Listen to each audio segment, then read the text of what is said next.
Hello दोस्तों। तो आज हमारा इस ब्लॉग का लेक्चर नंबर 6 आएगा। लेक्चर नंबर 6 के बारे में बताने से पहले कुछ बच्चे बोल रहे थे कि ये जो मेन ग्रुप का रिएक्शन वाला पोर्शन है वो भी करवाएं।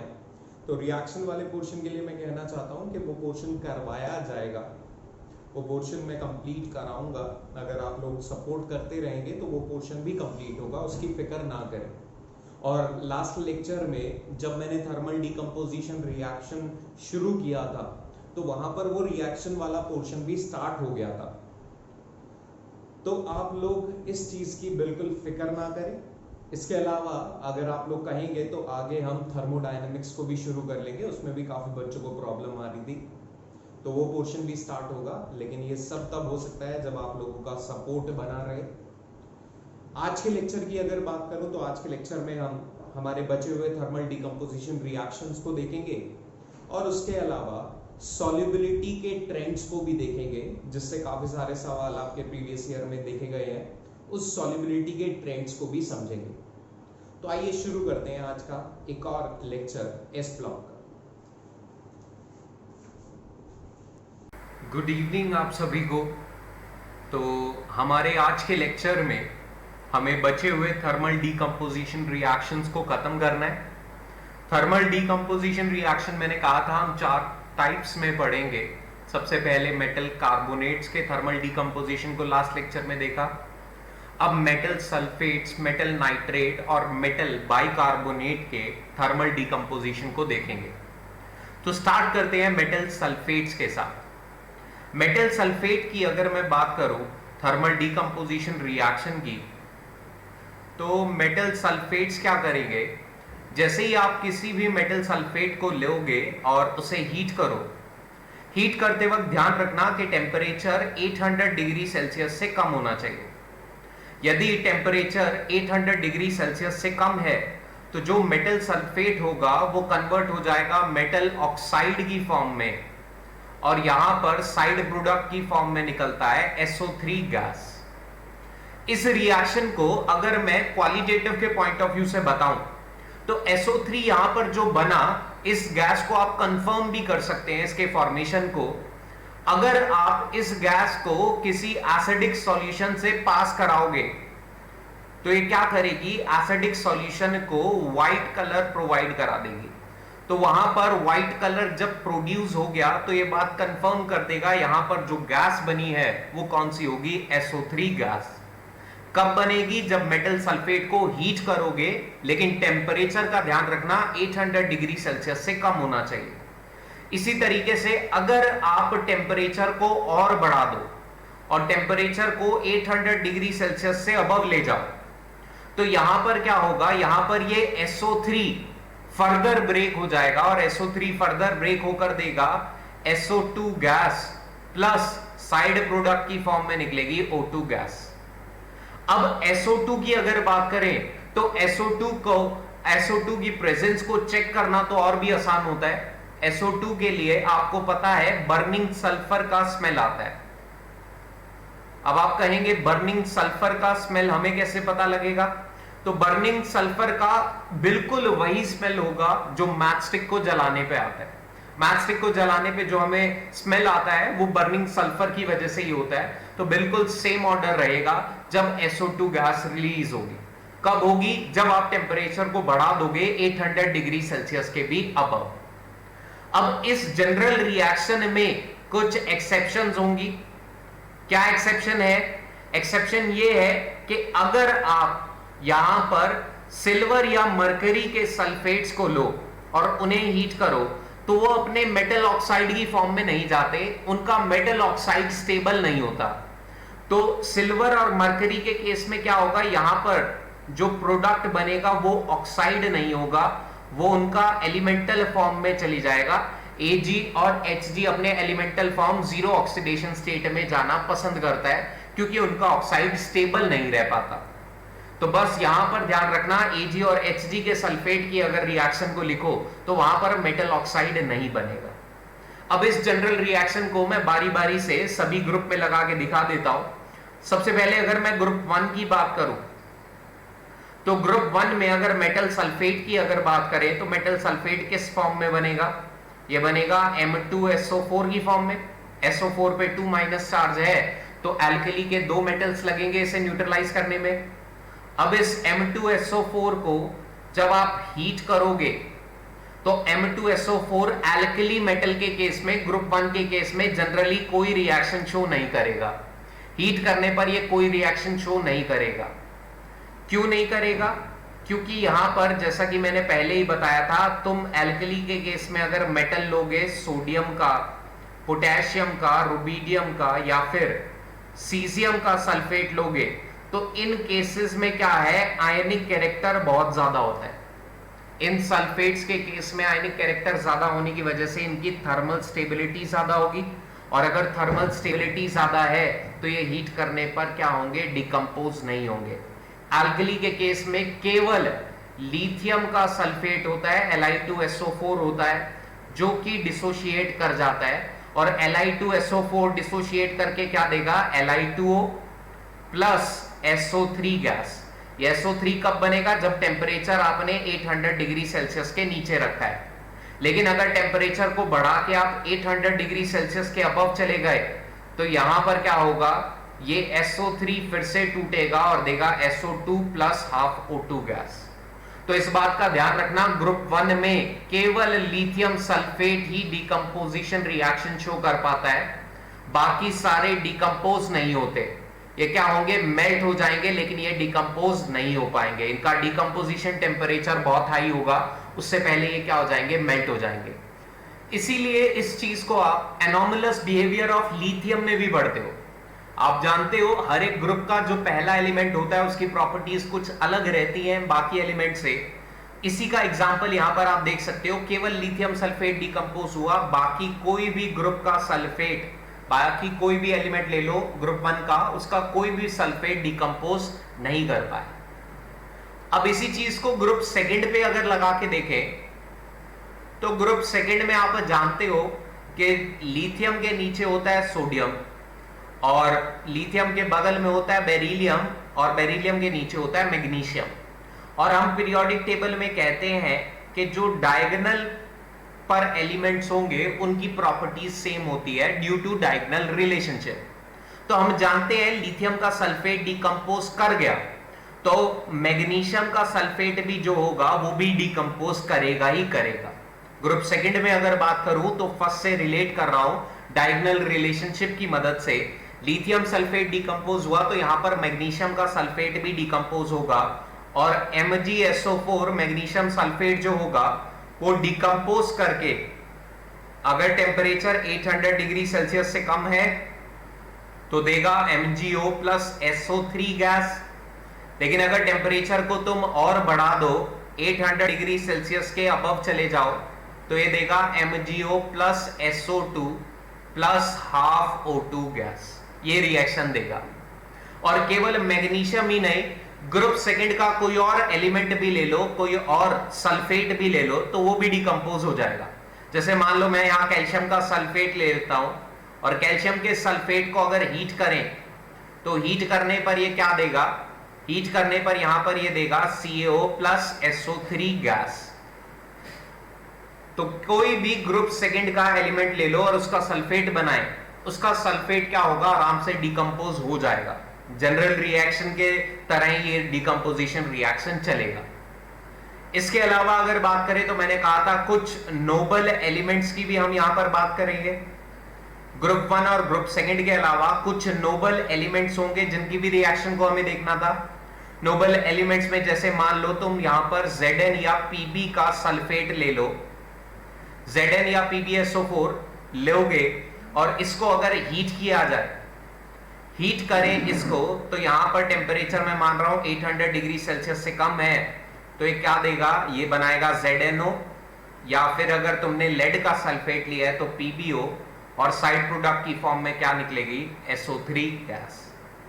बस यहां पर ध्यान रखना इस बात का कि अगर तुमने यहां पर सिल्वर या मरकरी का सल्फेट लिया है, तो मैंने पहले भी बताया था सिल्वर या मरकरी का अगर तुम सल्फेट लोगे और इसे हीट करोगे तो यहां पर क्या होगा, ये Ag या Hg अपनी एलिमेंटल फॉर्म में जाएंगे, इनका ऑक्साइड स्टेबल नहीं हो पाता। तो यहां पर रिएक्शन में क्या देगा हमें, यहां पर ये रिएक्शन में देगा Ag या Hg एलिमेंटल फॉर्म में, और साइड प्रोडक्ट में SO3 और O2 गैस यहां पर रिलीज होंगी। तो इस तरह से मेटल सल्फेट के थर्मल डिकम्पोजिशन रिएक्शंस को आप लिख सकते हो, और टेम्परेचर भी मैंने यहां पर बता दिया कि टेम्परेचर क्या होगा, किस टेम्परेचर पे क्या साइड प्रोडक्ट बनेगा। उसके अलावा मैं यहां पर ट्राई ये भी कर रहा हूं कि क्वालिटेटिव वाले पोर्शन को भी कवर कर लूं। SO3 के डिटेक्शन की बात की या SO2 के प्राइमरी डिटेक्शन की भी यहां पर हमने चर्चा की है। अब यहां पर मेटल सल्फेट के थर्मल डिकम्पोजिशन में कुछ ऐसे पॉइंट्स भी देखे गए हैं जहां से बहुत ज्यादा सवाल पूछे जाते हैं केमिस्ट्री में, अलग अलग पोर्शन में, क्वालिटेटिव, एनालिटिकल में। कुछ ऐसी थर्मल डिकम्पोजिशन मेटल सल्फेट की रिएक्शन है जो अक्सर आपको देखने को मिलेगी। इसमें सबसे पहले अगर मैं इंपॉर्टेंट नोट की बात करूं तो ब्लू विट्रॉल का थर्मल डिकम्पोजिशन है जो आपको काफी ज्यादा देखने को मिलेगा। ब्लू विट्रॉल की अगर बात करें तो आप लोग जानते हैं ब्लू विट्रॉल क्या होता है, CuSO4.5H2O, ये होता है ब्लू विट्रॉल। अब ब्लू विट्रॉल के थर्मल डिकम्पोजिशन अगर कराना है तो हमें टेम्परेचर को बढ़ाना होगा। CuSO4 को अगर हीट किया जाए रूम टेम्परेचर पर तो ये क्या करता है, ये अपने 2 वाटर ऑफ हाइड्रेशन को रिलीज करता है, और यहां पर ये कन्वर्ट होता है CuSO4.3H2O में। CuSO4.3H2O एक पेल ब्लू कलर का सॉलिड कंपाउंड होता है। इसी CuSO4.3H2O को फर्दर हीट करें 150 डिग्री सेल्सियस तक तो ये फिर से अपने 2 वाटर ऑफ हाइड्रेशन को रिलीज करेगा और कन्वर्ट हो जाएगा CuSO4 मोनोहाइड्रेट की फॉर्म में। ये CuSO4 मोनोहाइड्रेट क्या होता है, ये एक ब्लूइश व्हाइट कलर का सॉलिड कंपाउंड है। इसको अगर फर्दर हीट करें 750 डिग्री सेल्सियस पर तो ये आखिरी वाटर ऑफ हाइड्रेशन को भी रिलीज करता है और एनहाइड्रस CuSO4 की फॉर्म में कन्वर्ट हो जाता है। एनहाइड्रस CuSO4 क्या होता है, एक व्हाइट पाउडरी सब्सटेंस होता है। इसी सब्सटेंस को अगर आप हीट करेंगे फर्दर, हीट इस तरीके से करना है कि टेम्परेचर 800 डिग्री सेल्सियस से कम ही रहे। इसी सब्सटेंस को आप अगर फर्दर हीट करते हैं तो ये कन्वर्ट हो जाता है CuO प्लस SO3 गैस की फॉर्म में। और CuO जो होता है इसके कलर की अगर बात करें तो ये किस कलर में मिलता है आपको, ये ब्लैक कलर का होता है। CuO और CuS क्वालिटेटिव में हम बहुत ज्यादा यूज करते हैं, ये दोनों किस कलर के होते हैं, ब्लैक कलर के पाउडर्स होते हैं। अब इस CuO को अगर फर्दर हीट करो और टेम्परेचर 1100 डिग्री सेल्सियस के आसपास ले जाओ तो ये CuO फर्दर कन्वर्ट हो जाता है Cu2O में और SO3 भी ब्रेक हो जाएगा SO2 प्लस हाफ O2 की फॉर्म में। अब आप यहां पर देखेंगे तो CuO टेम्परेचर बढ़ाने पर Cu2O की फॉर्म में क्यों चला गया, क्योंकि यहां पर अगर देंगे तो कॉपर का ऑक्सीडेशन स्टेट आ जाएगा +1 और +1 ऑक्सीडेशन स्टेट कॉपर का स्टेबल होता है सॉलिड के केस में, और यहां पर Cu2O भी क्या है, एक तरह का सॉलिड कंपाउंड ही है। तो यहां पर सॉलिड स्टेट मिल रही थी, इसीलिए कॉपर +1 में ज्यादा स्टेबल होगा, +1 में वो जाना चाहेगा, इसीलिए टेम्परेचर बढ़ाते ही क्या हुआ, कॉपर +1 की तरफ मूव कर गया। अगर ये रिएक्शन सॉल्यूशन पार्ट में होती तो कॉपर के लिए +2 ज्यादा स्टेबल होता है सॉल्यूशन में, इस बात को तो हम जानते ही हैं। इस पॉइंट को आप अगर नहीं जानते तो नोट डाउन कर लेना। कॉपर के लिए अगर सॉलिड स्टेट की बात करें तो सॉलिड स्टेट में कॉपर का +1 ज्यादा स्टेबल होता है, लेकिन अगर सॉल्यूशन फेज में बात करें तो सॉल्यूशन फेज में due to hydration energy copper का एक और इलेक्ट्रॉन भी रिमूव हो जाता है। इतनी ज्यादा हाइड्रेशन एनर्जी निकलती है कि वो कॉपर के एक और इलेक्ट्रॉन को रिमूव करा देती है, इसीलिए कॉपर का +2 स्टेट सॉल्यूशन फॉर्म में क्या होता है, ज्यादा स्टेबल हो जाता है। तो ये एक ब्लू विट्रॉल के थर्मल डिकम्पोजिशन का रिएक्शन है। इस रिएक्शन को थोड़ा ध्यान में रखना, कलर को ध्यान में रखना क्वालिटेटिव एनालिसिस के पॉइंट ऑफ व्यू से। 2-3 सवाल क्वालिटेटिव के आपको हर सवाल में, हर पेपर में मिल ही जाएंगे। नेक्स्ट अगर बात करें तो next important point white vitriol का थर्मल डिकम्पोजिशन। व्हाइट विट्रॉल की अगर बात करें तो व्हाइट विट्रॉल होता है ZnSO4.7H2। इस व्हाइट विट्रॉल के अगर थर्मल डिकम्पोजिशन को देखें तो अगर इस व्हाइट विट्रॉल को हीट किया जाए और टेम्परेचर 300 डिग्री सेल्सियस के आसपास हो तो ये अपने सारे के सारे वाटर ऑफ हाइड्रेशन को रिलीज कर देता है और कन्वर्ट हो जाता है ZnSO4 में, अपने एनहाइड्रस फॉर्म में कन्वर्ट हो जाता है। और एनहाइड्रस फॉर्म में ये होता है व्हाइट कलर का एमोर्फस सॉलिड। ये व्हाइट कलर का एमोर्फस सॉलिड की फॉर्म में होता है ZnSO4 में। अब इसी ZnSO4 को अगर आप हीट करें और टेम्परेचर रखें नियर अबाउट 750 डिग्री सेल्सियस के आसपास तो ये ZnSO4 जैसे कि हर एक मेटल सल्फेट डिकम्पोज हो रहा था, ये भी डिकम्पोज होके क्या देगा, ZnO प्लस SO3 गैस यहां पर रिलीज आउट होगी। और ये ZnO क्या होता है, ये भी एक व्हाइट कलर का सॉलिड कंपाउंड ही होता है। अब ये व्हाइट कलर का जो सॉलिड कंपाउंड है ZnO, इसमें थोड़ा सा और अगर डिटेल में बताऊं तो ये यहां पर ये ZnO जो होता है वो थर्मोक्रोमिक नेचर का होता है। अब ये थर्मोक्रोमिक नेचर से क्या मतलब है, थर्मोक्रोमिक नेचर का मतलब यहां पर है कि अगर आप ZnO को कम टेम्परेचर पे रखो तो लो टेम्परेचर पे तो ये ZnO रहता है व्हाइट कलर का कंपाउंड, लेकिन अगर आप ZnO को हाई टेम्परेचर पे ले जाओ, इसे गर्म करो तो गर्म करते ये कन्वर्ट हो जाता है येलो कलर में। तो आपको ध्यान रखना है कि अगर किसी रिएक्शन में वो ये कहता है कि हमने एक प्रोडक्ट को, एक कंपाउंड को हीट किया और हमें एक व्हाइट एमोर्फस सॉलिड मिला, इस व्हाइट एमोर्फस सॉलिड को फर्दर हीट करने पर हमें एक ऐसा कंपाउंड मिला जो लो टेम्परेचर में तो व्हाइट कलर का है, हाई टेम्परेचर में येलो कलर का है, तो यहां से आपको याद रखना है ये कंपाउंड कौन सा होगा, ZnO। और ये क्यों कलर चेंज कर रहा है, इस बात को तो सॉलिड स्टेट में एनायनिक वैकेंसीज में हम पढ़ते हैं। एनायनिक वैकेंसी में वहां पर हम क्या करेंगे, एफ सेंटर की जब बात करेंगे तो हम समझेंगे कलर ट्रांजिशन क्यों हो रहा है, क्यों कलर इंपार्ट हो रहा है ZnO को। तो ये है व्हाइट विट्रॉल का केस, ये भी एक इंपॉर्टेंट केस है, इसको भी ध्यान में रखना।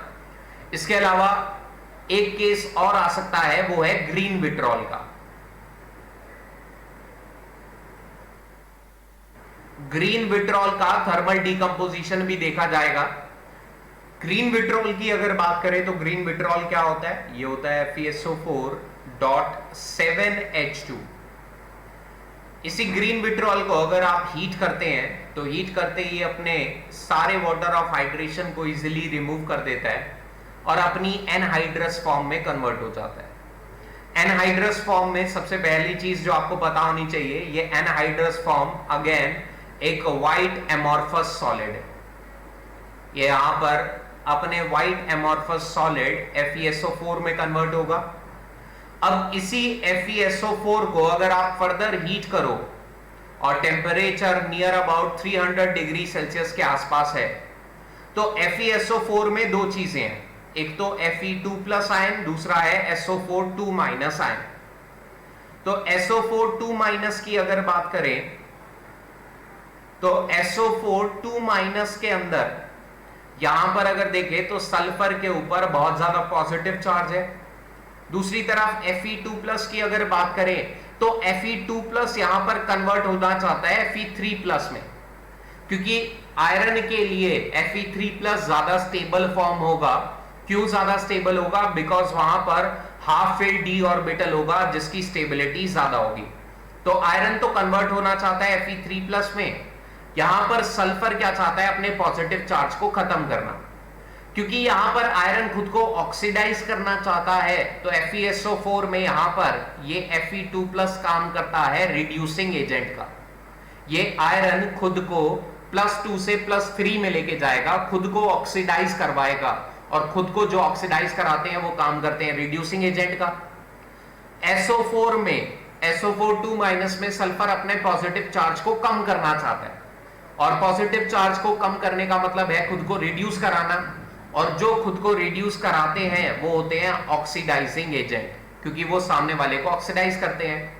तो जैसे ही आप टेम्परेचर को 300 डिग्री सेल्सियस के आसपास लेके जाओगे तो ये आयरन अपने +2 से +3 फॉर्म में कन्वर्ट होगा और +3 फॉर्म में ये आपको मिलेगा Fe2O3 की फॉर्म में, आयरन ऑक्साइड की फॉर्म में, फेरिक ऑक्साइड की फॉर्म में यहां पर मिलेगा। और ये फेरिक ऑक्साइड क्या होता है, ये यहां पर रेडिश ब्राउन कलर का सॉलिड कंपाउंड होता है। ये रेडिश ब्राउन कलर का सॉलिड कंपाउंड होता है। इसी Fe2O3 के बहुत ज्यादा अमाउंट की वजह से मार्स को अपना एक सिग्निफिकेंट कलर मिलता है रेड कलर का। तो यहां पर क्या होगा, FeSO4 को फर्दर हीट करोगे तो मिलेगा Fe2O3 और साइड प्रोडक्ट में क्या रिलीज होगा, साइड प्रोडक्ट में रिलीज होगा SO2 gas plus SO3 gas. दोनों ऑक्साइड साइड प्रोडक्ट की फॉर्म में साइमल्टेनियसली क्या होंगे, रिलीज होंगे। प्रेजेंस को चेक करने के लिए इजी तरीका है, SO2 गैस का अपना स्मेल आएगा बर्निंग सल्फर का, और SO3 को अगर आप एसिड में डालोगे तो व्हाइट टर्बिडिटी ये प्रोवाइड कर देगा। वहां से आप कंफर्म कर सकते हो इस रिएक्शन को। तो ये कुछ थर्मल डीकंपोजिशन थे मेटल सल्फेट्स के, जिनको आपको ध्यान में रखना है। बहुत इंपॉर्टेंट रिएक्शन है ये, केमिस्ट्री में अलग अलग जगह पे इन रिएक्शंस का यूज किया जाता है।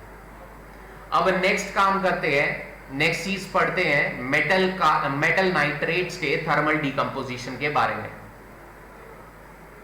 मेटल नाइट्रेट के अगर थर्मल डीकंपोजिशन को देखें तो मेटल नाइट्रेट हीट करने पर, यहां पर ये हीट करने पर जैसे ही टेम्परेचर को आप हीट करोगे, लेकिन टेम्परेचर को आपको 40 डिग्री सेल्सियस के कम रखना है।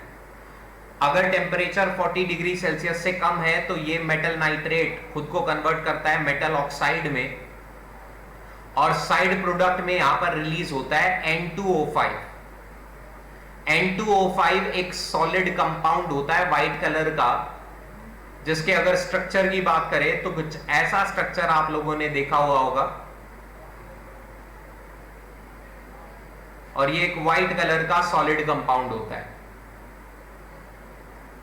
अब आप अगर फर्दर इसे थर्मली डिकम्पोज कराना चाहते हैं और इसे हीट करें और टेम्परेचर को 40 डिग्री सेल्सियस के अबव ले जाएं, तो ये फर्दर N2O5 क्या करेगा, खुद को कन्वर्ट कर लेगा NO2 की फॉर्म में, प्लस साइड प्रोडक्ट में क्या रिलीज होगी, O2 गैस। अब ये NO2 गैस जो यहां से रिलीज होगी, इसका ब्राउन कलर होता है।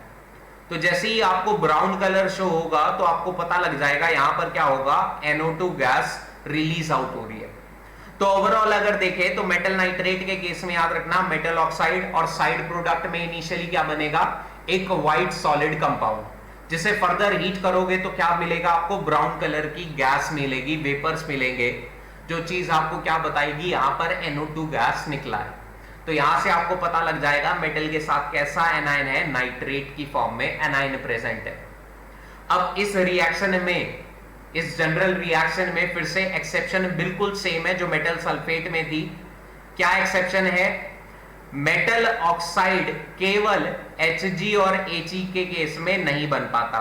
अगेन सेम रीजन है, Hg और Ag के ऑक्साइड स्टेबल नहीं होते, तो Hg और Ag के जो नाइट्रेट होंगे वो डायरेक्टली अपनी एलिमेंटल फॉर्म में कन्वर्ट हो जाएंगे, वहां पर कोई ऑक्साइड का फॉर्मेशन नहीं होगा। तो अब इस जनरल रिएक्शन को हर एक ग्रुप में अगर अप्लाई करें, सबसे पहले ग्रुप 1 के लिए एक्सेप्शनल केस मैंने पहले ही बता दिया था। ग्रुप 1 में जो नाइट्रेट होगा, मेटल नाइट्रेट, वो MnO3 की फॉर्म में होगा, दोनों पे चार्ज +1 -1 है, तो एक ही मेटल लगेगा। हीट करने पर ये रिएक्शन जनरली ग्रुप 1 के लिए नहीं होगी। कब नहीं होगी, जब तुम्हारे पास मेटल कौन सा हो, मेटल हो सोडियम, पोटेशियम, रुबिडियम या सीजियम। अगर तुम्हारे पास Na, पोटेशियम, रुबिडियम, सीजियम के नाइट्रेट हैं तो ये जनरली ब्रेक नहीं होते। क्यों नहीं होते, क्योंकि इनका आयनिक कैरेक्टर ज्यादा होता है। तो यहां पर केवल ग्रुप 1 के केस में कौन थर्मल डीकंपोजिशन रिएक्शन शो करेगा, यहां पर थर्मल डीकंपोज होगा LiNO3, लिथियम का नाइट्रेट टूटेगा, और लिथियम का नाइट्रेट हीट करने पर टूट कर देगा हमें Li2O oxide plus side product में यहां पर रिलीज होगी NO2 gas plus O2 gas. NO2 के लिए याद रखना ब्राउन कलर के यहां पर आपको वेपर्स देखने को मिलेंगे। तो केवल ग्रुप 1 में लिथियम के नाइट्रेट यहां पर डिकंपोज करते हैं। अगेन एक और पॉइंट है ये एनोमलस बिहेवियर ऑफ लिथियम का। अब आप जानते हो लिथियम डायगोनल रिलेशनशिप शो करता है मैग्नीशियम के साथ। तो अगर लिथियम का नाइट्रेट टूट रहा है, डिकंपोज हो रहा है, तो मैग्नीशियम का नाइट्रेट भी टूटेगा और MgNO3 हीट करने पर क्या देगा? MgNO3 होल ट्वाइस की फॉर्म में होगा। मैग्नीशियम पे +2 चार्ज है, NO3 पे -1 चार्ज है, तो 2 NO3 लगेंगे न्यूट्रलाइज करने के लिए। ये हीट करके क्या देगा? मैग्नीशियम का oxide plus NO2 gas plus O2 gas. और इसके अलावा ग्रुप 2 में कोई भी एलिमेंट ले लो, किसी भी एलिमेंट का नाइट्रेट ले लो। फॉर एग्जांपल यहां पर मैंने बेरियम का नाइट्रेट ले लिया, तो बेरियम के नाइट्रेट को भी अगर लोगे तो वो भी क्या करेगा? Barium oxide plus NO2 gas plus O2 gas की फॉर्म में ही टूटेगा। बिल्कुल आइडेंटिकल रिएक्शंस होंगी। किन केसेस में आपको ध्यान में रखना है? केवल नोबल एलिमेंट्स के केस में आपको थोड़ा चीजों को ध्यान में रखना है। नोबल एलिमेंट में या नोबल मेटल के केस में अगर आप Zn या Pb का नाइट्रेट ले रहे हो तो यहां पर रिएक्शन तो नॉर्मल चलेगा जैसा अब तक चलता आ रहा था। मेटल अपना ऑक्साइड बनाएगा। अगर जिंक लिया है तो जिंक का ऑक्साइड, लेड लिया है तो लेड का ऑक्साइड, प्लस साइड प्रोडक्ट की फॉर्म में क्या क्या निकलेगा? NO2 गैस निकलेगी और O2 गैस। लेकिन अगर Hg या Ag का नाइट्रेट हो, यहां पर Hg या Ag का नाइट्रेट लिया और इसे हीट करोगे तो मैंने पहले भी बताया था यहां पर Hg और Ag क्या करेंगे? एलिमेंटल फॉर्म में जाएंगे और एलिमेंटल फॉर्म के साथ साथ साइड प्रोडक्ट बिल्कुल सेम होगा। NO2 गैस और O2 गैस यहां पर क्या होगी? रिलीज होंगी। तो इस चीज का इन मेटल नाइट्रेट के थर्मल डिकम्पोजिशन का आपको थोड़ा सा ध्यान रखना है।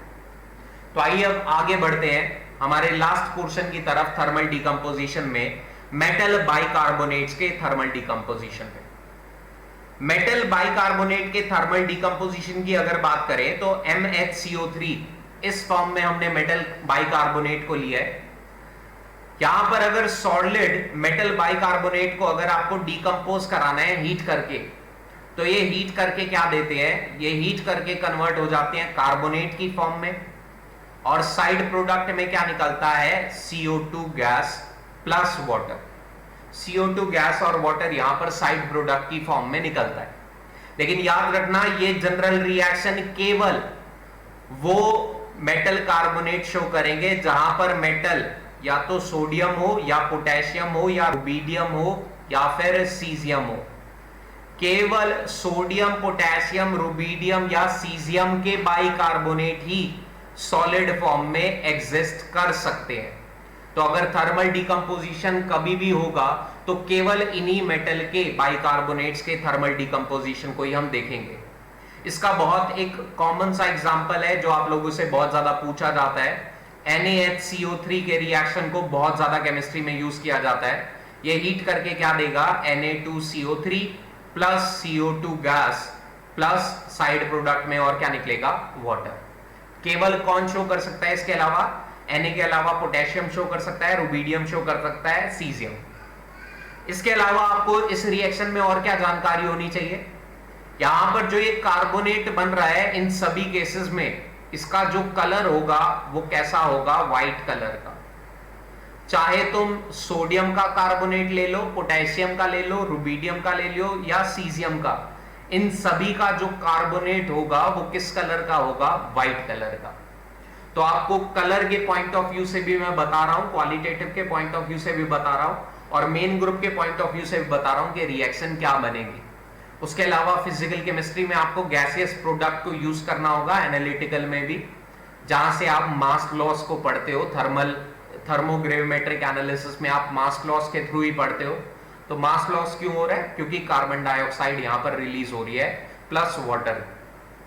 तो इन चीजों को थोड़ा सा ध्यान में रखते हुए चलना। इसके अलावा बाइकार्बोनेट में अगर थोड़ा और जानकारी दूं तो आप एक और पॉइंट को याद रख लेना कि लिथियम और मैग्नीशियम के अगर बाइकार्बोनेट की बात करें तो इन दोनों के बाइकार्बोनेट जो होते हैं वो केवल सॉल्यूशन फेज में ही स्टेबल होते हैं, केवल सॉल्यूशन फेज में ये स्टेबल होते हैं, सॉलिड फेज में ये स्टेबल नहीं होते। इसीलिए हम इनके बाइकार्बोनेट के डिकम्पोजिशन को भी नहीं पढ़ते। उसके लिए हमें क्या चाहिए, सॉलिड फॉर्म में चाहिए, और सॉलिड में तो ये क्रिस्टलाइन फॉर्म में क्रिस्टलाइज तो ये हो नहीं पा रहे। क्यों नहीं हो पा रहे? क्योंकि यहां पर साइज डिफरेंस बहुत ज्यादा है, यहां पर साइज डिफरेंस बहुत ज्यादा है। लिथियम प्लस, मैग्नीशियम 2 प्लस और HCO3 माइनस, कैटायन और एनायन का साइज डिफरेंस बहुत ज्यादा होने की वजह से ये उतना स्टेबल नहीं रह पाता। इसी चीज को हम आगे जाकर सॉल्युबिलिटी में भी देखेंगे कि साइज डिफरेंस जो है वो बहुत इंपॉर्टेंट रोल प्ले करता है सॉल्युबिलिटी के अंदर भी। तो यहां पर थर्मल हमारा डिकम्पोजिशन रिएक्शन वाला पार्ट खत्म होता है। एक टाइप तो रिएक्शंस का हमने यहां पर खत्म कर लिया। तो इस वीडियो को ध्यान से देखना, हर एक बात को, छोटे छोटे पॉइंट्स को यहां पर ध्यान से देखना, क्योंकि यहां से क्वालिटेटिव एनालिसिस, एनालिटिकल और फिजिकल केमिस्ट्री तीनों वाला पोर्शन कवर हो रहा है। कलर को भी ध्यान में रखना, टेम्परेचर को भी ध्यान में रखना। यहां पर अब हमें डिस्कस करना है सॉल्युबिलिटी के बारे में। सॉल्युबिलिटी में एक्चुअल में पहले क्या होता है ये समझेंगे, और उसके बाद सॉल्युबिलिटी के ट्रेंड्स को देखेंगे ग्रुप 1 और ग्रुप 2 दोनों में सेपरेटली। सबसे पहले सॉल्युबिलिटी की अगर बात करें तो सॉल्युबिलिटी में एक्चुअल में हम करते क्या है, हम यहां पर किसी एक आयोनिक सॉलिड को लेते हैं। जनरली ये सॉलिड कैसा होता है, आयोनिक। मान लो MX मैंने आयोनिक सॉलिड को लिया, इस आयोनिक सॉलिड को हम वाटर के अंदर डिसॉल्व कराते हैं, और वाटर के अंदर डिसॉल्व होने का मतलब ही क्या होता है कि आयोनिक सॉलिड अपने आयोनिक फॉर्म में टूट जाएगा और कन्वर्ट होगा M+ एक्वस और H- एक्वस। एक्वस क्या डिनोट कर रहा है कि यहां पर M+ और X- ने वाटर के साथ प्रॉपर हाइड्रेशन कर लिया है, इंटरैक्शन कर लिया है। तो इस प्रोसेस में एक्चुअल में क्या हो रहा है, एक सॉलिड MX सॉलिड की मदद से हम क्या कर रहे हैं, एक सॉल्यूशन बना रहे हैं। किसका सॉल्यूशन बना रहे हैं, M+ और X- आयन का वाटर के अंदर एक सॉल्यूशन बना रहे हैं।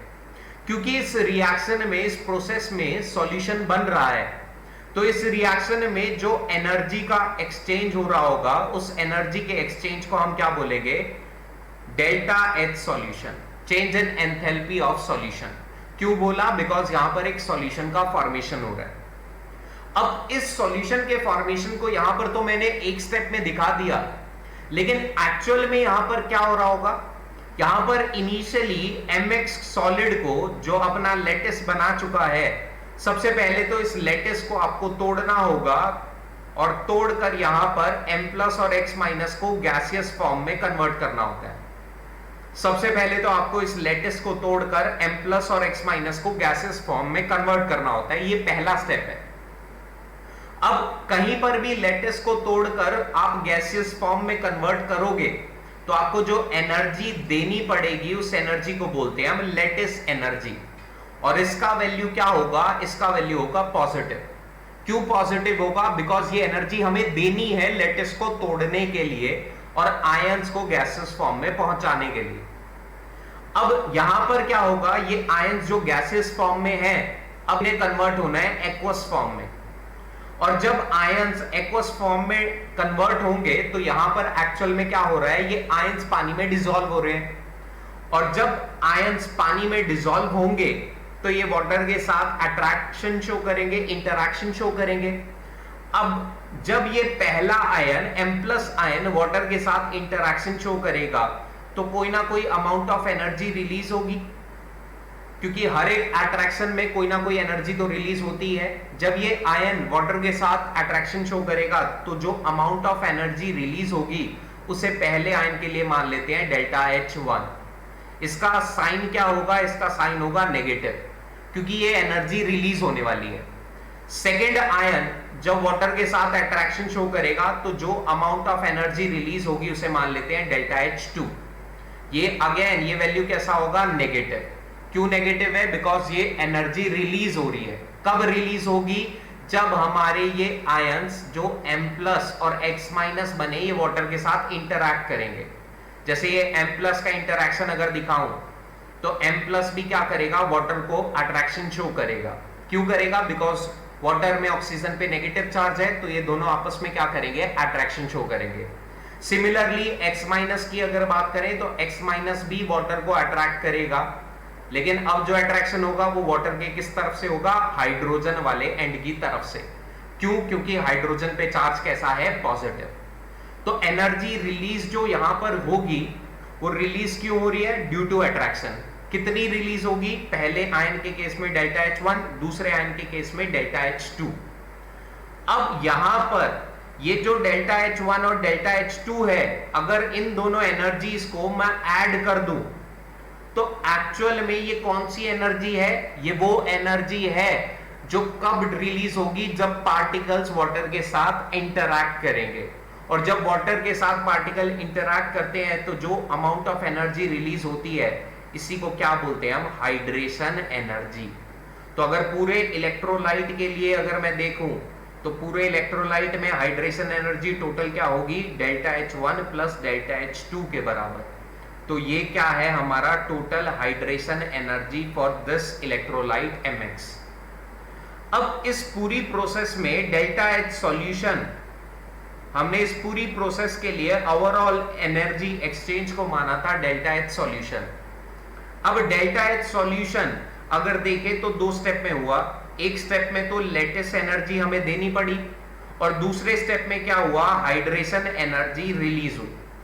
तो यहां पर डेल्टा H सॉल्यूशन दो एनर्जीज पे डिपेंड कर रहा है, एक तो लेटिस एनर्जी और दूसरा हाइड्रेशन एनर्जी। अब यहां पर डेल्टा H सॉल्यूशन का जो वैल्यू होगा वो चाहो तो नेगेटिव भी हो सकता है, वो चाहो तो पॉजिटिव भी हो सकता है। कैसे नेगेटिव या कैसे पॉजिटिव होगा, डेल्टा H सॉल्यूशन के लिए हमने इक्वेशन तो बना दिया, ये क्या है, lattice energy plus hydration energy का सम। अब यहां पर दो केस हो सकते हैं, या तो लेटिस एनर्जी ज्यादा होगी हाइड्रेशन एनर्जी के कंपैरिजन में, या फिर हाइड्रेशन एनर्जी ज्यादा होगा और लेटिस एनर्जी कम। ये दो केस हो सकते हैं। अब लेटिस एनर्जी का मैंने पहले ही बता दिया, ये एनर्जी हम देंगे लेटिस को तोड़ने के लिए। हाइड्रेशन एनर्जी वो एनर्जी है जो रिलीज हुई जब वाटर के साथ अट्रैक्शन शो किया पार्टिकल्स ने।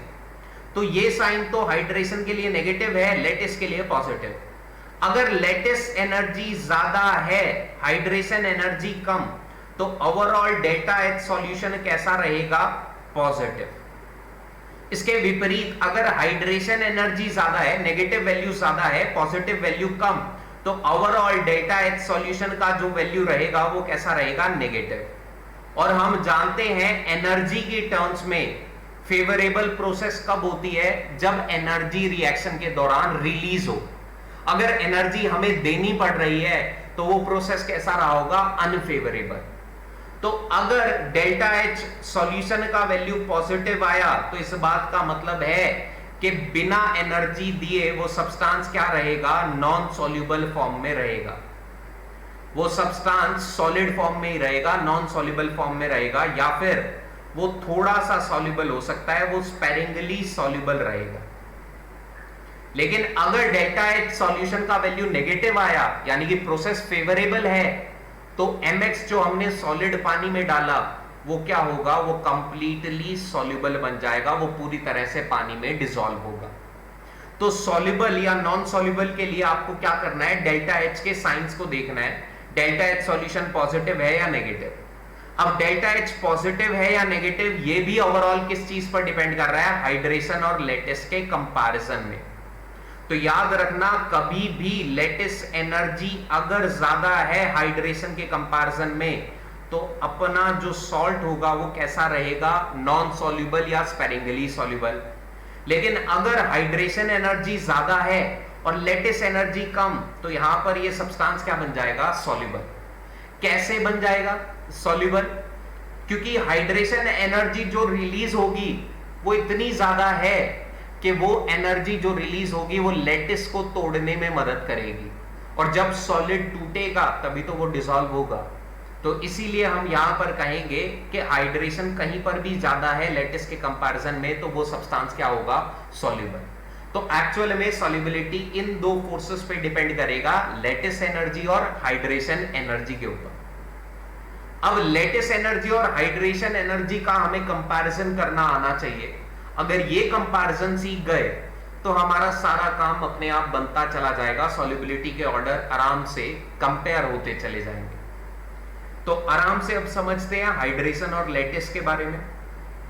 हाइड्रेशन एनर्जी की अगर मैं पहले बात करूं तो हाइड्रेशन एनर्जी वो एनर्जी है जो कब रिलीज हुई, जब एक आयन, जब मान लो यहां पर मैंने एक कैटायन लिया, इस कैटायन को वाटर ने सराउंड करना शुरू किया।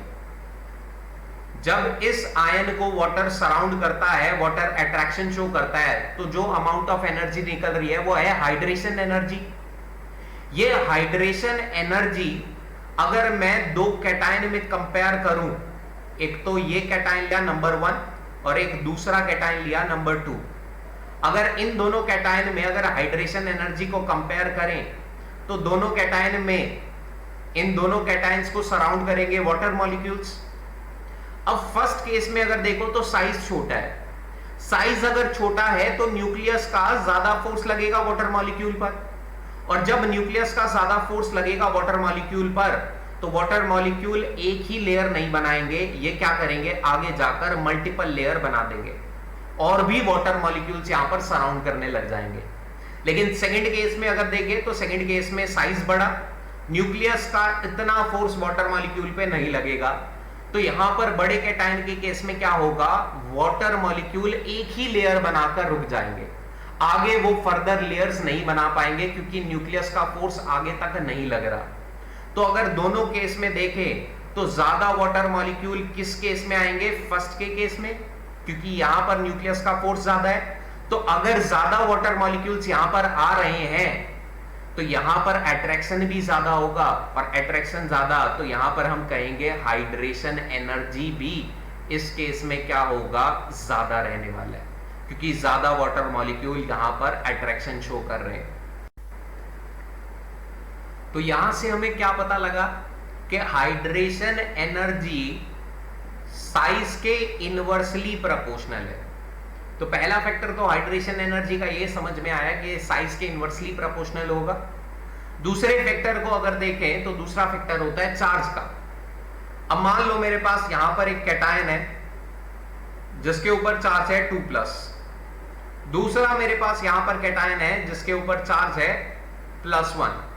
अब मैं जानता हूं पॉजिटिव चार्ज जितना ज्यादा होगा उतना साइज कम, और साइज जितना कम होगा उतने ज्यादा वाटर मॉलिक्यूल्स की लेयर इसे सराउंड करेगी, और जितने ज्यादा वाटर मॉलिक्यूल्स आएंगे उतना क्या होगा, हाइड्रेशन एनर्जी भी ज्यादा।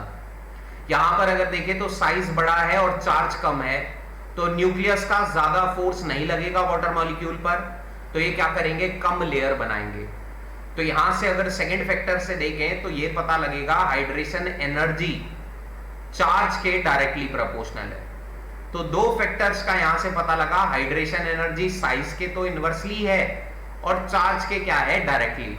और इन दोनों फैक्टर्स को ये अगर जोड़कर मेन इक्वेशन को देखें तो मेन इक्वेशन अगर बना है, हाइड्रेशन एनर्जी जो होता है वो Q+ के डायरेक्टली होगा R+ के इनवर्सली, प्लस Q- के डायरेक्टली R- के इनवर्सली प्रोपोर्शनल होगा। यहां पर जो हाइड्रेशन एनर्जी है वो चाहे पॉजिटिव चार्ज हो चाहे नेगेटिव, दोनों के डायरेक्टली होता है, और साइजेस R+ के और R- के इंडिविजुअली क्या होगा, इनवर्सली प्रोपोर्शनल। तो यहां से हाइड्रेशन एनर्जी का हमें पता लग गया किन फैक्टर्स पे डिपेंड करता है। सॉल्युबिलिटी के लिए दूसरा एनर्जी जो हमें समझना है वो कौन सा है, लैटिस एनर्जी। लैटिस एनर्जी की अगर बात करें तो लैटिस एनर्जी किन फैक्टर्स पे डिपेंड करता है ये हम पहले से ही जानते हैं, पहले देखा भी था। लैटिस एनर्जी जो होता है वो चार्ज के तो डायरेक्टली होता है, Q+ Q- के डायरेक्टली होता है, और साइज के इनवर्सली R+ R- के इनवर्सली होता है। तो लैटिस एनर्जी भी साइज के इनवर्सली प्रोपोर्शनल है और हाइड्रेशन एनर्जी भी साइज के इनवर्सली है, लेकिन एक डिफरेंस है, यहां पर इंडिविजुअल कैटायन और एनायन है और यहां पर क्या लिया है हमने, कंबाइंड साइज को लिया है R प्लस और R माइनस के। तो अगर थोड़ा सा लॉजिकली आप मैथमेटिकली सोचो तो आपको एक बात समझ में आएगी यहां से, और यही इंपॉर्टेंट बात है सॉल्युबिलिटी के लिए। अगर तुम्हारा कभी भी कैटायन और एनायन का साइज कंपेरेबल आ जाए, R प्लस और R माइनस की वैल्यू आपस में कंपेरेबल हो, तो उस केस में लैटिस एनर्जी बहुत ज्यादा होगा, हाइड्रेशन एनर्जी कम। और कहीं पर भी अगर लैटिस एनर्जी ज्यादा है तो इस बात का सीधा सा मतलब है वहां पर सॉल्युबिलिटी क्या होगा, कम होगा। दूसरी बात यहां से जो समझ में आ रही है, कभी भी कैटायन का साइज अगर ज्यादा है एनायन की कंपैरिजन में, या फिर एनायन का साइज बहुत बड़ा है कैटायन के कंपैरिजन में, यानी कि यहां पर मैं बात क्या कहना चाह रहा हूं कि ओवरऑल कैटायन और एनायन का साइज अनकंपेरेबल है, बहुत बड़ा है एक का साइज और दूसरा साइज बहुत छोटा है, तो यहां पर क्या होगा, लैटिस एनर्जी बहुत कम होगी। क्यों कम होगी, आपको याद हो तो आप पढ़ते भी थे ये चीज कि कभी भी बहुत बड़ा एनायन हो और बहुत छोटा कैटायन हो तो बहुत छोटा कैटायन बहुत बड़े एनायन को संभाल नहीं सकता, वहां पर लैटिस एनर्जी कम होता है। और लैटिस एनर्जी कम होगा तो यहां पर हाइड्रेशन एनर्जी बढ़ेगा, और हाइड्रेशन एनर्जी अगर ज्यादा है तो यहां पर क्या होगा, सॉल्युबिलिटी भी ओवरऑल बढ़ेगा। तो यहां से मेरे बहुत इंपॉर्टेंट सॉल्युबिलिटी के लिए दो फैक्टर्स आ गए। ये दो फैक्टर्स क्या हैं, दोबारा रिपीट कर रहा हूं, साइज कंपेरेबल होगा तो वहां लैटिस एनर्जी ज्यादा, बेहतर लैटिस बनेगा, स्टेबल लैटिस बनेगा, तो वहां सॉल्युबिलिटी कम होगी। लेकिन अगर कहीं पे साइज डिफरेंस आ गया, कैटायन और एनायन का साइज में डिफरेंस आ गया, तो वहां पर हाइड्रेशन एनर्जी डोमिनेट करेगा, और जहां हाइड्रेशन एनर्जी डोमिनेट करेगा तो वहां पर अल्टीमेटली क्या होगा, सॉल्युबिलिटी बढ़ जाएगा। तो सॉल्युबिलिटी के ऑर्डर को निकालने के लिए बस इन दो फैक्टर्स को दिमाग में रखना, इन दो फैक्टर्स की मदद से ही आपके सॉल्युबिलिटी के ऑर्डर निकल जाएंगे। कुछ एक्सेप्शनल केसेस भी होंगे, वो जहां पर होंगे वहां मैं समझाता चलूंगा। तो कैसे इन दोनों फैक्टर्स को हमें यूज करना है, इस बात को समझते हैं। पहले ग्रुप 1 के लिए समझेंगे, फिर ग्रुप 2 के लिए। तो पहले अगर मैं ग्रुप 1 की बात करूं, ग्रुप 1 में कैसे इन दोनों फैक्टर्स को आपको यूज करना है, इसकी अगर बात करें तो ग्रुप 1 के कैटायंस को अगर देखें तो हमारे पास कौन से कैटायन है, एक बार देखें तो हमारे पास लिथियम प्लस है, सोडियम प्लस है, पोटेशियम प्लस है, रुबिडियम प्लस और सीजियम प्लस, ये हमारे पास कैटायन है। एल्कली है तो +1 चार्ज शो करेगा। अब इन्हीं कैटायंस के साथ अगर मैं एक एनायन ले लूं, और एनायन भी कैसा लिया, F-, अगर मैं F- एनायन को लूं और यहां पर इन दोनों के सॉल्ट्स बनाऊं, एल्कली फ्लोराइड बनाऊं, और इन एल्कली फ्लोराइड्स की सॉल्युबिलिटी का कंपैरिजन करूं, तो सबसे पहला चीज अगर आप देखें तो Li+ और F- इन दोनों को अगर देखें तो ये दोनों सेकंड पीरियड के एलिमेंट है, और अगर एलिमेंट सेम पीरियड के होते हैं तो उनके साइज में इतना डिफरेंस नहीं होता। तो यहां पर अगर देखें तो R+ कैटायन और एनायन का साइज कैसा होगा, कंपेरेबल। और मैंने बताया था अभी जहां पर साइज कंपेरेबल होगा वहां लैटिस एनर्जी ज्यादा होगी, और लैटिस एनर्जी ज्यादा होने का मतलब सॉल्युबिलिटी कम। अब इसी तरीके से हम क्या करें, Na+ और F- को मिलाकर एक सॉल्ट बनाएं, तो Na+ का साइज तो Li+ से बड़ा है, तो Na+ का साइज बड़ा होने की वजह से यहां पर साइज डिफरेंस हल्का सा बढ़ेगा। K+ और F- को अगर देखें तो यहां पर कैटायन का साइज और बढ़ गया, तो यहां पर साइज डिफरेंस और ज्यादा होगा। इसी तरीके से और नीचे आए और सीजियम+ और F- को देखें, सीजियम+ और F- को अगर कंबाइन करके CSF बनाएं और CSF की सॉल्युबिलिटी को देखें, तो यहां पर तो सीजियम+ का साइज बहुत ही बड़ा होगा F- के कंपैरिजन में, यानी कि यहां साइज बहुत ज्यादा क्या है, अनकंपेरेबल, साइज डिफरेंस बहुत ज्यादा है। और साइज डिफरेंस ज्यादा होने का मतलब यहां पर हाइड्रेशन एनर्जी बहुत बढ़ जाएगी, और हाइड्रेशन एनर्जी बढ़ने की वजह से सीजियम फ्लोराइड की सॉल्युबिलिटी बहुत ज्यादा होगी। तो यहां पर अगर देखें सॉल्युबिलिटी के ऑर्डर को, तो lithium fluoride NaF, KF, RbF और CSF की अगर बात करें तो CSF में साइज डिफरेंस सबसे ज्यादा, यहां पर हाइड्रेशन एनर्जी ज्यादा होगी और यहां पर सॉल्युबिलिटी भी ज्यादा। जबकि LIF की बात करें तो यहां पर साइज कंपेरेबल हो गया, यानी कि यहां लैटिस बहुत स्टेबल होगा, इसका सॉल्युबिलिटी बहुत कम। यहां पर डाउन द ग्रुप जैसे जा रहे हैं तो साइज डिफरेंस बढ़ रहा है, इसी वजह से क्या होगा, साइज डिफरेंस बढ़ने की वजह से सॉल्युबिलिटी भी डाउन द ग्रुप बढ़ेगी एल्कली फ्लोराइड्स के केस में। इसी तरह से एक और एग्जांपल की मदद से समझाता हूं किस तरह से अप्लाई करना है इन दोनों फैक्टर्स को। फिर से मैंने ग्रुप 1 के कैटायंस को लिया है,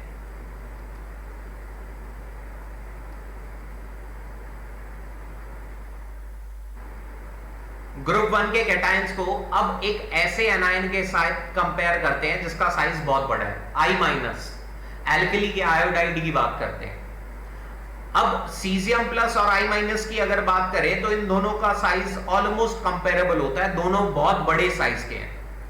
अगर दोनों बहुत बड़े साइज के हैं यानी कि दोनों का साइज कंपेरेबल है तो यहां पर क्या होगा, लैटिस एनर्जी ज्यादा। लेकिन अगर मैं सीजियम प्लस से Rb+ की तरफ जाऊं तो अब कैटायन का साइज घटेगा। कैटायन का साइज घटने की वजह से क्या होगा, इस कैटायन और एनायन के बीच का साइज डिफरेंस बढ़ेगा। सिमिलरली Rb+ से K+ की तरफ जाऊं तो फिर कैटायन और एनायन का साइज डिफरेंस और बढ़ेगा। Na+ की तरफ जाएं और डिफरेंस बढ़ेगा। और अगर लिथियम प्लस और I- के कंपैरिजन करें तो Li में ये जो कैटायन और एनायन है इनमें तो डिफरेंस बहुत ही ज्यादा होगा, ये I- का साइज बहुत बड़ा होगा और Li+ का साइज बहुत छोटा।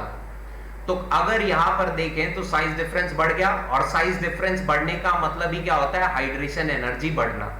और हाइड्रेशन एनर्जी बढ़ने का सिंपल सा मतलब है यहां पर सॉल्युबिलिटी बढ़ जाएगी। क्योंकि यहां पर सॉल्युबिलिटी बढ़ रही है, इसीलिए अगर आयोडाइड्स के केस में, एल्कली के आयोडाइड के केस में अगर सॉल्युबिलिटी के ऑर्डर को कंपेयर करें तो यहां पर सबसे ज्यादा सॉल्युबिलिटी है LI की और सबसे कम सॉल्युबिलिटी है CSI की। तो आयोडाइड में देखें तो डाउन द ग्रुप जाते हुए सॉल्युबिलिटी घट रही है। क्यों घट रही है, बिकॉज साइज डिफरेंस कम हो रहा है। तो सॉल्युबिलिटी के लिए आपको कुछ नहीं करना, बस साइज डिफरेंस को दिमाग में रखना है, इस साइज डिफरेंस के हिसाब से चलेंगे।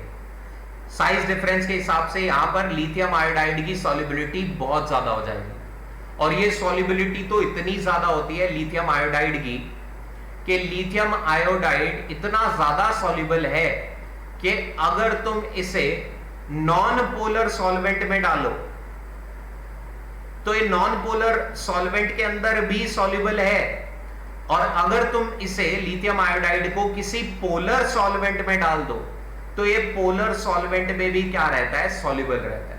ये दोनों में सॉल्युबल है। ऑर्गेनिक में हम इसे नॉन पोलर में भी डालते हैं, इनऑर्गेनिक में हम इसे पोलर में भी ऐड कराते हैं, दोनों जगह सॉल्युबल है। अब तुम कहोगे ऐसा कैसे हुआ, लाइक डिसॉल्व्स लाइक का कंसेप्ट तो हमने पढ़ा था, ऐसे कैसे ये दोनों में सॉल्युबल है। ये दोनों में सॉल्युबल है, इस बात का कारण क्या है, पोलर में सॉल्युबल होने का कारण है कि LI जो है वो आयोनिक नेचर का है, और जितने भी आयोनिक कंपाउंड होते हैं वो पोलर सॉल्वेंट में तो डिसॉल्व होते ही है।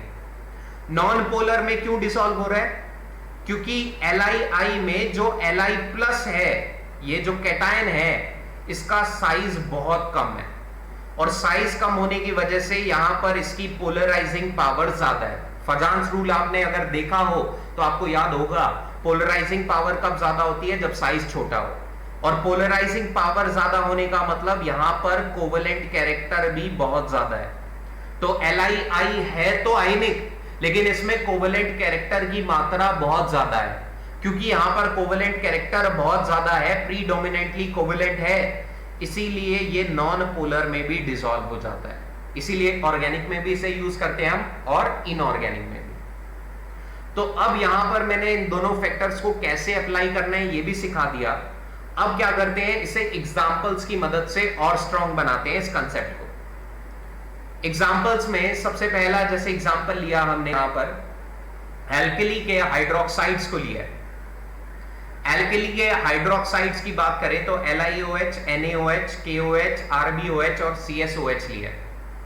अब यहां पर अगर देखें तो Li प्लस इस कैटायन का साइज बहुत कम है, और OH माइनस जो होता है ये भी सेकेंड पीरियड का ही है, इसका भी साइज क्या होता है, बहुत कम। तो अगर दोनों का साइज बहुत कम है तो इस बात का सीधा सा मतलब है कि यहां पर कैटायन और एनायन का साइज कंपेरेबल है, और कहीं पर भी कैटायन और एनायन का साइज कंपेरेबल होगा तो वहां पर क्या होगा, लैटिस एनर्जी ज्यादा होगी, वहां पर लैटिस एनर्जी ज्यादा होगी, बेहतर लैटिस बनेगा। दूसरी तरफ अगर सीजियम हाइड्रोक्साइड की बात करें तो यहां पर जो कैटायन है इसका साइज तो बहुत बड़ा, एनायन अगेन OH माइनस का साइज छोटा होता है, तो यहां पर साइज डिफरेंस बहुत ज्यादा है, और साइज डिफरेंस ज्यादा होने की वजह से यहां पर डोमिनेट करेगी हाइड्रेशन एनर्जी, और हाइड्रेशन एनर्जी के डोमिनेट करने का मतलब है कि सॉल्युबिलिटी सीजियम हाइड्रोक्साइड की सबसे ज्यादा होगी और लिथियम हाइड्रोक्साइड की सबसे कम। तो यहां से क्या हो जाएगा, ओवरऑल ऑर्डर निकल आएगा, और ओवरऑल ऑर्डर से क्या पता लग रहा है, डाउन द ग्रुप जाते हुए हाइड्रोक्साइड की सॉल्युबिलिटी बढ़ती है in case of alkali metals. अब नेक्स्ट एग्जांपल में मैंने क्या किया है, यहां पर ब्रोमाइड का केस लिया हुआ है। ब्रोमाइड की अगर बात करें तो यहां पर हमारे पास जो एनायन होगा वो Br माइनस है, कैटायन है लिथियम प्लस। अब कैटायन जो लिथियम प्लस है इसका साइज तो बहुत छोटा है, सेकेंड पीरियड का है, और पॉजिटिव चार्ज और आ गया, इसका साइज तो बहुत कम है। Br माइनस का साइज बहुत ज्यादा, I माइनस से थोड़ा ही छोटा है, बहुत बड़ा साइज है इसका। तो अगर कैटायन बहुत छोटा, एनायन बहुत बड़ा, तो यहां पर साइज डिफरेंस बहुत ज्यादा, और साइज डिफरेंस ज्यादा होने का मतलब यहां पर सॉल्युबिलिटी ज्यादा होगी। क्यों ज्यादा है, क्योंकि हाइड्रेशन एनर्जी यहां पर डोमिनेट करेगा। तो सबसे ज्यादा सॉल्युबिलिटी किसका, LiBr का। सीजियम Br की अगर बात करें, सीजियम प्लस और Br माइनस की बात करें, तो यहां पर कैटायन भी बहुत बड़ा है, एनायन भी बहुत बड़ा है, यानी कि यहां पर साइज कंपेरेबल है, और साइज अगर कहीं पर भी कंपेरेबल आ गया तो इस बात का सीधा सा मतलब है बेहतर लैटिस बनेगा, और बेहतर लैटिस होगा तो उसे तोड़ना उतना ही मुश्किल होगा, यानी कि सॉल्युबिलिटी सबसे कम होगी सीजियम Br की। तो यहां पर ओवरऑल ऑर्डर देखें तो डाउन द ग्रुप जाते हुए सॉल्युबिलिटी घटेगा in case of bromides. Alkali bromide के केस में डाउन द ग्रुप जाते हुए सॉल्युबिलिटी घटेगा। नेक्स्ट जो ये एग्जांपल है ये आप लोगों के लिए मैं होमवर्क छोड़ रहा हूं। यहां पर एक बहुत बड़ा एनायन लिया है और बहुत बड़े एनायन के कंपैरिजन करना है आपको हर एक एल्कली मेटल के साथ, और यहां पर सॉल्युबिलिटी का ऑर्डर निकालना है। इसका क्या ऑर्डर होगा ये बात आप मुझे कमेंट्स में प्लीज बताना। आप लोग अगर कमेंट में आंसर बताते हो तो हमें भी थोड़ा सा मोटिवेशन मिलता है, थोड़ा बेहतर पढ़ाने का और मन करता है। तो ये जो है सवाल, इसको आप कमेंट्स में बताना इसका क्या ऑर्डर होगा। नेक्स्ट ये सवाल मैं कराऊंगा, थोड़ा सा टिपिकल सवाल है और बहुत इंपॉर्टेंट है, बहुत सारे एग्जाम्स में ये सवाल पूछा गया है, थोड़ा टिपिकल सवाल है तो इसलिए मैं कराता हूं इस सवाल को। यहां पर हमने क्या किया है, सारे के सारे एल्कली मेटल्स लिए हैं, लिथियम प्लस, सोडियम प्लस, के प्लस, आरबी प्लस और सीजियम प्लस, और इनके साइज को कंपेयर करना है अब Cl माइनस के साथ। तो अब हमें यहां पर एल्कली के कैटायंस का कंपैरिजन करना है Cl माइनस के साथ। अगर आपको पीरियोडिक प्रॉपर्टीज थोड़ा सा याद हो तो आपको याद होगा कि Cl माइनस और K प्लस इन दोनों का साइज ऑलमोस्ट कंपेरेबल होता है, आइसो इलेक्ट्रॉनिक है, इन दोनों का साइज क्या होता है, कंपेरेबल होता है।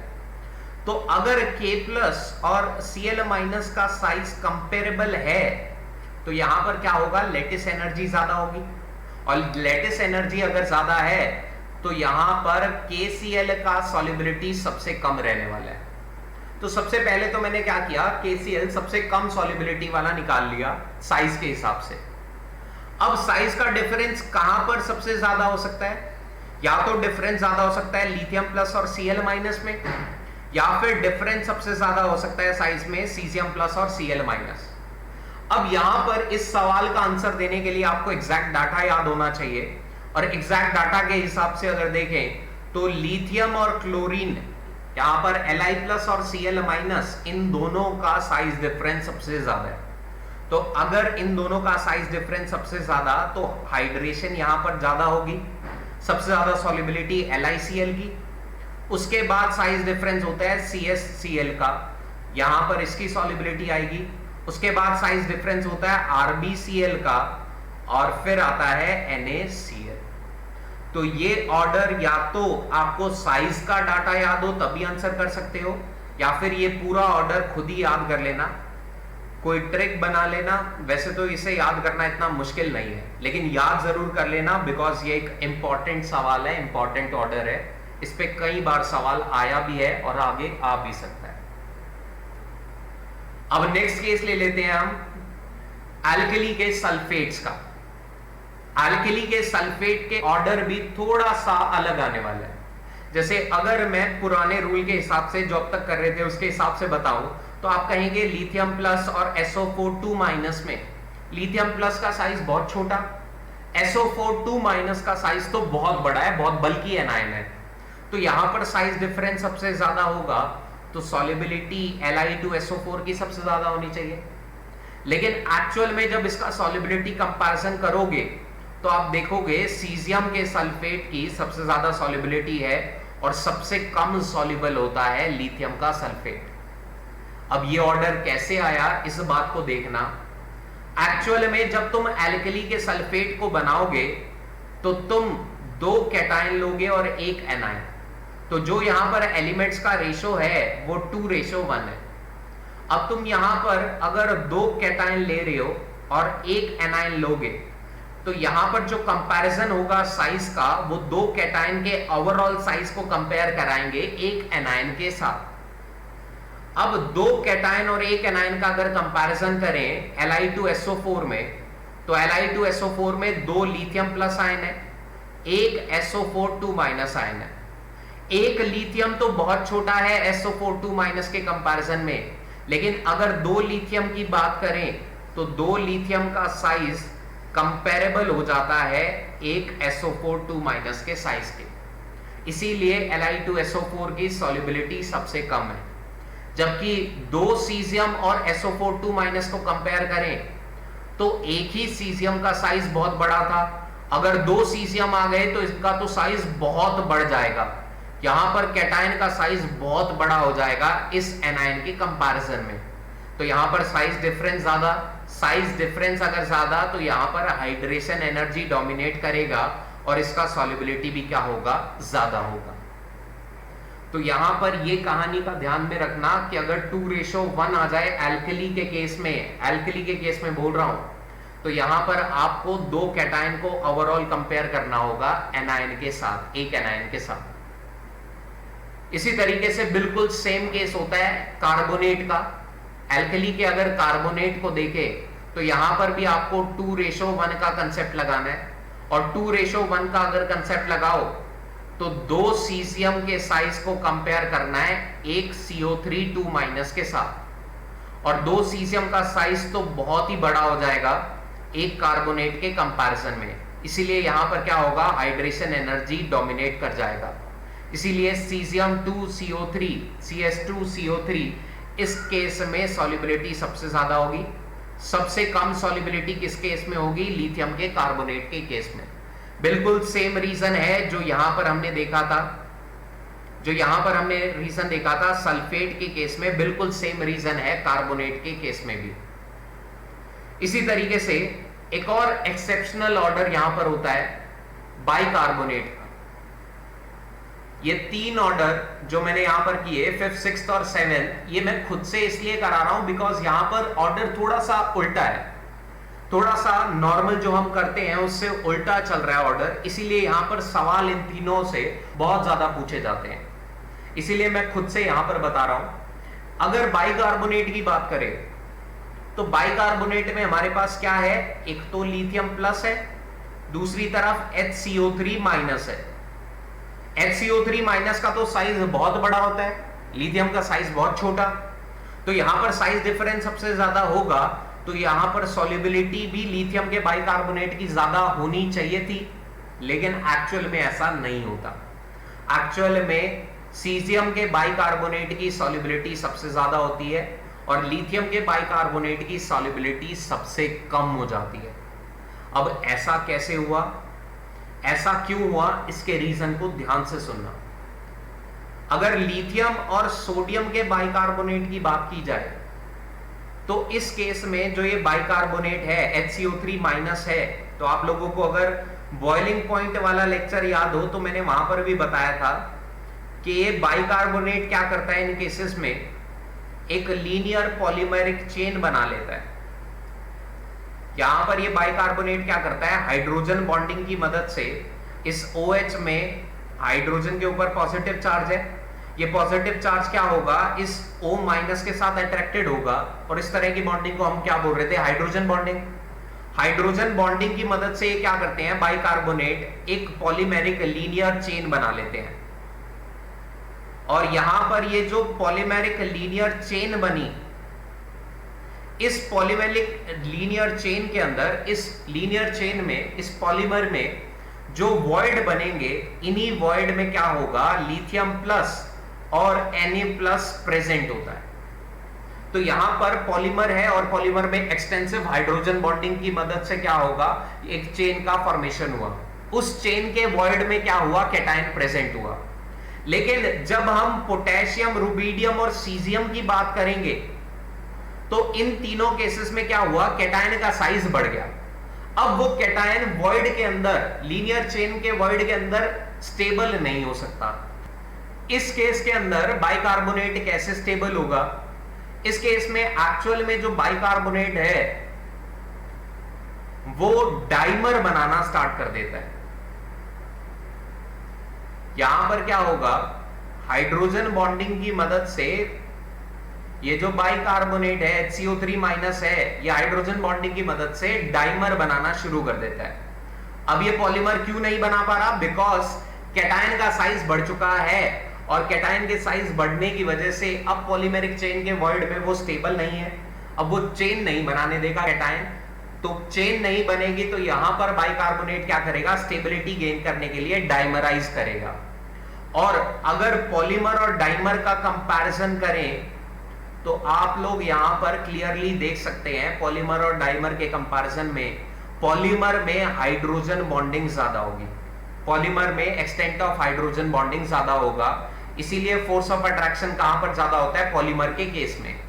और अगर पॉलीमर में फोर्स ऑफ अट्रैक्शन ज्यादा है तो यहां पर लेटिस बहुत ज्यादा स्टेबल होगा, और अगर लेटिस स्टेबल है तो यहां पर सॉल्युबिलिटी कम रहेगी। जबकि डाइमर के केस में फोर्स ऑफ अट्रैक्शन कम होने की वजह से ये आराम से टूट जाएगा, आराम से सॉल्युबल हो जाएगा। और किस केस में सबसे ज्यादा सॉल्युबल होगा डाइमर, जहां पर कैटायन सबसे बड़ा है, और कैटायन सबसे बड़ा कहां था, सीजियम प्लस के केस में। इसीलिए डाउन द ग्रुप जाते हुए यहां पर क्या हुआ, बाइकार्बोनेट के केस में भी सॉल्युबिलिटी बढ़ गई, एल्कली के बाइकार्बोनेट के केस में भी डाउन द ग्रुप जाते हुए क्या होता है, सॉल्युबिलिटी बढ़ती है। तो यहां पर अगर देखें तो इतनी जो हमने बात करी सॉल्युबिलिटी की, इन्हीं बातों को अगर मैं कंक्लूड करूं तो आपको ग्रुप 1 के केस में क्या करना है, सबसे पहले तो साइज डिफरेंस देखना है। मैक्सिमम केसेस में तो इससे काम चल जाएगा, साइज डिफरेंस और सॉल्युबिलिटी एक दूसरे के डायरेक्टली प्रोपोर्शनल होगी। जहां पर साइज डिफरेंस ज्यादा वहां पर सॉल्युबिलिटी भी ज्यादा।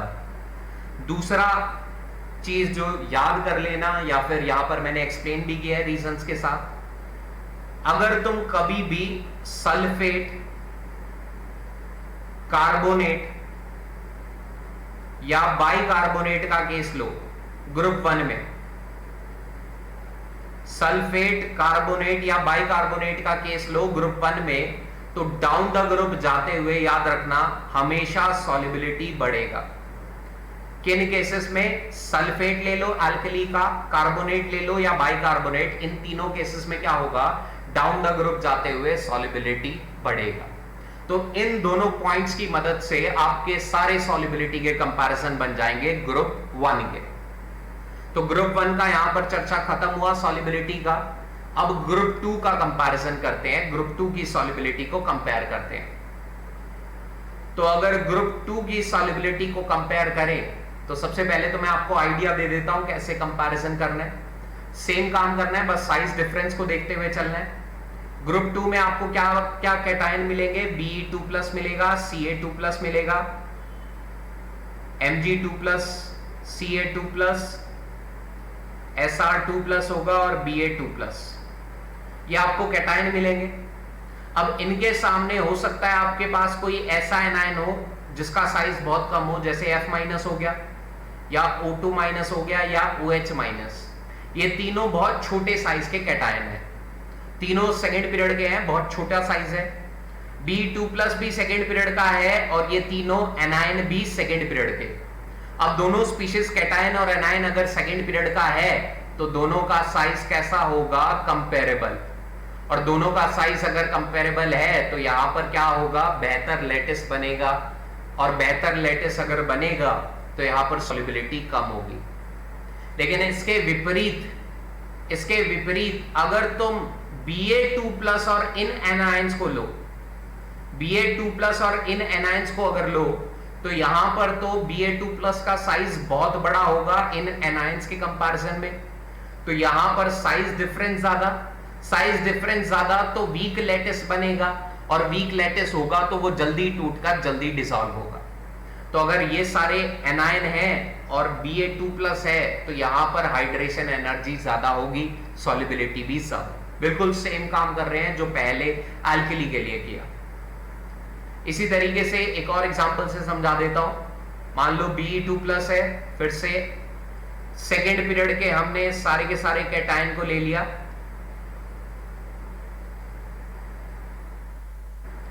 अब कोई बड़ा साइज का एनायन ले लेते हैं। बड़ा साइज का एनायन कौन सा हो सकता है? मान लो NO3-, SO4-, HCO3-, या फिर इसके अलावा H2O3, या फिर इसके अलावा क्या हो सकता है? कोई भी बड़ा साइज का एनायन ले लो, ClO4। अगर तुमने ऐसे बड़े साइज के एनायन लिए तो आप जानते हो Be2+ का साइज बहुत कम है, और अगर इसके सामने बहुत बड़े साइज के एनायन होंगे तो साइज डिफरेंस अपने आप ज्यादा होगा, और साइज डिफरेंस ज्यादा होने का मतलब सॉल्युबिलिटी का ज्यादा होना। तो यहां पर अगर ये एनायन है तो बेरिलियम नाइट्रेट, बेरिलियम सल्फेट ले लो या बेरिलियम के बाइकार्बोनेट ले लो, इन सब की सॉल्युबिलिटी बेरिलियम के साथ ज्यादा होगी। लेकिन अगर बेरियम के साथ ये एनायन आ गए तो बेरियम का साइज भी बड़ा है और ये एनायन भी साइज में बड़े हैं, तो यहां पर कैटायन और एनायन का साइज कंपेरेबल हो जाएगा, और दोनों का साइज अगर कंपेरेबल है तो यहां पर क्या डोमिनेट करेगा? Lattice energy. और लैटिस एनर्जी के डोमिनेट करने का मतलब यहां पर सॉल्युबिलिटी क्या होगी? कम हो जाएगी। तो यहां पर ध्यान रखना एनायन और कैटायन के साइज डिफरेंस पे। तो अब इन्हीं कंसेप्ट्स को अब एग्जांपल की मदद से और समझते हैं। मैं बहुत सारे एग्जांपल्स को लेकर चल रहा हूं ताकि आपको कंसेप्ट पूरी तरह से क्लियर हो जाए, और अगर आपका लक अच्छा हुआ तो इन्हीं एग्जांपल्स में से कोई एग्जांपल आपके क्वेश्चन पेपर में भी आपको नजर आ सकता है। इसीलिए मैं यहां पर थोड़े ज्यादा एग्जांपल ले रहा हूं। अब यहां पर देखो, मैंने बताया था बेरिलियम के साथ हाइड्रोक्साइड आ गया, OH- आ गया, तो यहां पर मैंने बताया था OH- का साइज भी कम है, बेरिलियम का साइज भी कम है, दोनों का साइज कम, तो साइज यहां पर क्या हो गया? कंपेरेबल। और अगर कहीं पे साइज कंपेरेबल होगा तो वहां सॉल्युबिलिटी सबसे कम। यहां पर Ba2+ का साइज क्या होगा? बहुत बड़ा। इस कैटायन का साइज बहुत बड़ा होगा, और OH- का साइज क्या है? बहुत कम। तो यहां पर साइज डिफरेंस ज्यादा, और साइज डिफरेंस क्योंकि यहां पर ज्यादा तो इसकी सॉल्युबिलिटी क्या होगी? सबसे ज्यादा। तो यहां पर अगर देखें तो BaOH की सॉल्युबिलिटी सबसे ज्यादा, सबसे कम किसकी होगी? बेरिलियम के हाइड्रोक्साइड की। तो डाउन द ग्रुप जाते हुए हाइड्रोक्साइड में ग्रुप सेकंड में भी क्या हो रहा है? सॉल्युबिलिटी बढ़ रही है। नेक्स्ट अगर केस लें तो इस केस को तुम लोग ही ट्राई करना। मैंने एक हिंट दे दिया था H2O3 के साइज का, अभी इसी वीडियो में कुछ सेकंड्स पहले आपको हिंट दिया था, तो उस हिंट को यूज करके आप खुद से करेंगे। इसको कमेंट में बताना इसका सॉल्युबिलिटी का ऑर्डर क्या होगा। अब यहां पर B और NO3 वाला केस है। B और NO3 को मैं करके दिखा देता हूं। आप जानते हैं NO3 का साइज ज्यादा होता है, इतने एग्जांपल्स में हम यूज कर चुके हैं। NO3- का साइज बड़ा है, Be2+ का साइज छोटा है। तो अगर छोटा कैटायन बड़ा एनायन तो यहां पर सॉल्युबिलिटी क्या होगी? सबसे ज्यादा होगी। क्यों सॉल्युबिलिटी सबसे ज्यादा? क्योंकि साइज डिफरेंस ज्यादा। सीजियम, अब यहाँ पर बेरियम है, सॉरी सीजियम नहीं बेरियम है, Ba2+ का साइज सबसे बड़ा, NO3- का साइज भी बड़ा, तो दोनों का साइज अगर बड़ा तो दोनों का साइज कंपेरेबल, साइज कंपेरेबल तो सॉल्युबिलिटी कम होगी। तो डाउन द ग्रुप जाओगे तो नाइट्रेट्स के केस में क्या होगा, ग्रुप सेकंड के नाइट्रेट में अगर डाउन द ग्रुप जाओगे तो सॉल्युबिलिटी घटेगा। क्यों घट रहा है? क्योंकि साइज कंपेरेबल हो रहा है। अब जैसे हमने ग्रुप फर्स्ट में किया था, कुछ एक्सेप्शनल केसेस थे, कुछ ऑर्डर थे जो हमारे हिसाब से नहीं आ रहे थे, उसी तरह से ग्रुप सेकंड में भी ये एक ऐसा ऑर्डर है जो नॉर्मल नहीं आता, जो एक्सेप्टेड नहीं आता, जो हमने एक्सपेक्ट किया था वैसा नहीं आता। यहां पर अगर मैं ग्रुप सेकंड के फ्लोराइड्स को देखूं तो आप जानते हैं Be2+ का साइज भी कम है, F- का साइज भी कम है। अगर साइज कम है तो इसकी सॉल्युबिलिटी सबसे कम होगी, क्योंकि दोनों का साइज कम है, का साइज कंपेरेबल हो चुका है, लैटिस अच्छा बनेगा, सॉल्युबिलिटी सबसे कम। जबकि Ba2+ और F- को कंपेयर करें तो यहां पर साइज डिफरेंस सबसे ज्यादा होगा। Ba2+ बहुत बड़ा है, F- बहुत छोटा है, साइज डिफरेंस ज्यादा है तो लैटिस बेहतर नहीं बनेगा, आराम से टूटेगा, आराम से सॉल्युबल हो जाएगा, तो इसकी सॉल्युबिलिटी सबसे ज्यादा होनी चाहिए। लेकिन यहां पर बस एक चेंज हुआ, जब हमने इसके सॉल्युबिलिटी को कंपेयर किया तो BeF2 की सॉल्युबिलिटी इन सबसे ज्यादा आ गई। यहां पर क्या हुआ, BeF2 का सॉल्युबिलिटी इन सबसे ज्यादा आ गया। अब ये BeF2 का सॉल्युबिलिटी इन सबसे ज्यादा कैसे आ गया, इस बात को अगर बताऊं तो यहां पर BeF2 के केस में जो कैटायन था वो Be2+ था, और इस Be2+ का साइज जो है वो बहुत कम है। अब साइज इतना कम हो गया कि BeF2 के केस में यहां पर हाइड्रेशन एनर्जी बहुत ज्यादा बढ़ गई, और हाइड्रेशन एनर्जी बढ़ने की वजह से यहां पर क्या हुआ, BeF2 का सॉल्युबिलिटी एक्सेप्शनली सबसे ज्यादा हो गया।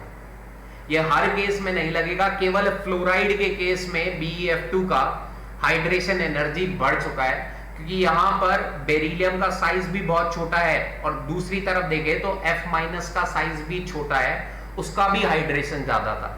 तो दोनों के ओवरऑल हाइड्रेशन ज्यादा होने की वजह से सॉल्युबिलिटी सबसे ज्यादा किसका हो गया, BeF2 का। इसी तरह से बिल्कुल सेम ऑर्डर आएगा यहां पर भी, जो ऑर्डर फ्लोराइड का था बिल्कुल सेम ऑर्डर किस केस में आएगा, इस केस में।